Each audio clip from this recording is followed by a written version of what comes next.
On this edition of Test Drive, you're in for a real treat. I'm going topless. Now, fortunately for you, it's this Z4 that's got the top off and not me.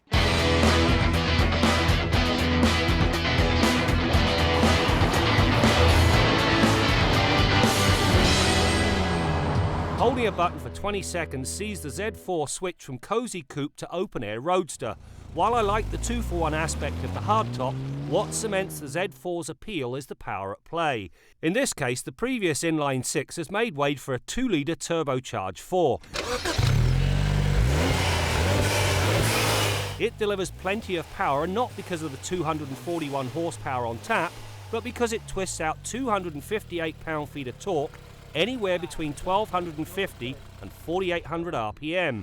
As there's absolutely no turbo lag, the engine basically pulls from just off idle right the way through to the 7000 RPM red line. This willing work ethic sees the Z4 sprint from rest to 100k in 5.9 seconds, and it manages the more important 80 to 120 passing move in 4 seconds flat.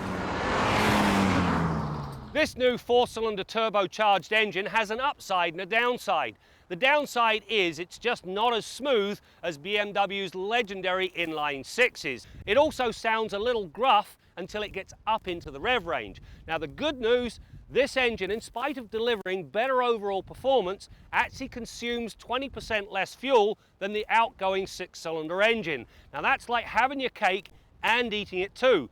It also explains why this engine will find its way under a lot of BMW hoods. The power is fed to the rear wheels through an optional 8-speed manumatic with paddle shifters and oversized 255/35 R18 rear tyres. The transmission is a delight that services both the power and economy sides of the driving spectrum. The first 6 gears key on performance, the top 2 promote fuel efficiency. In other words, the automatic transmission and its manual mode outstrips the manual gearbox in every meaningful way. Considering this is a hardtop, there's actually quite a lot of cargo capacity. With the roof upright, 10.9 cubic feet. Now, if you want to drop the roof, you put this protective cover in place. It looks after the luggage and it protects the roof. Now, the problem is it does cut the cargo capacity to 6.4 cubic feet, but that's not the real drawback.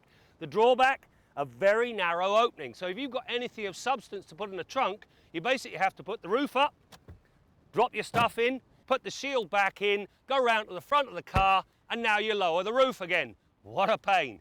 As with many BMW offerings, the Z4 comes with drive experience control.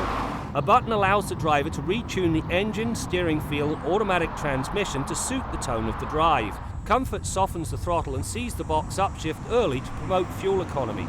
The sport mode ramps up the throttle response, stretches out the shift points to emphasize performance, and firms the steering's feel. The Sport Plus setting does the same things, as well as disengaging the traction control system. It all works very nicely indeed.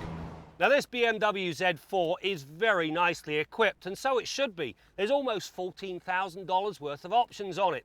Forget the lot, just take the automatic transmission and the sport package. You get nicer wheels and tyres and these wonderful seats, and you're only spending about $3,500. And while I'm on the warpath, well, there's 2 other things I didn't care for. As with all convertibles, when the roof is up, the sight lines in this Z4 are not all they should be. It needs a backup camera, not one in this car.